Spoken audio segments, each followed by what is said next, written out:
បាទចឹងដាក់នេះមក8ខ្ទង់រាយបាទ5ដាក់5មករាប់5មក1 2 3 4 5បាទចឹងអស់ណាចឹងបងសាកសរុបឡើងវិញថាមានប្រមាណទាំងអស់បាទមើលខ្ទង់រាយមុនណាណាមានប្រមាណ5ចឹងយើងសរសេរលេខ5បាទអស់ខ្ទង់10មានប្រមាណទៅផ្ទះ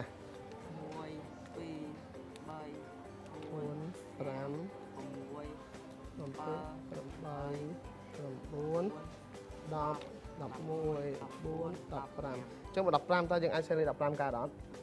អត់កើតយើងត្រូវធ្វើម៉េចបាទយើងអានេះចំនួននេះចាំលើសពី10យើងចាប់អាមដូរទៅខ្ទង់អី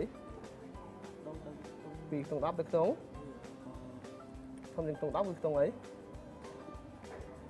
បាទរយអញ្ចឹងយកអានេះ10បន្ទះដើម្បីដូរយកខ្ទង់រយមួយបន្ទះវិញណាបាទអញ្ចឹងសាករាប់10មក1 2 3 4 5 6 7 8 9 10 អញ្ចឹង10បន្ទះស្មើប៉ុន្មាន100អញ្ចឹងយើងត្រូវយកបន្ទះ100ដាក់ណាបាទអញ្ចឹងយើងរាប់នេះឡើងវិញតោះយើងដូរហើយតើសល់ប៉ុន្មាន 1 2 3 4 5 6 7 8 9 10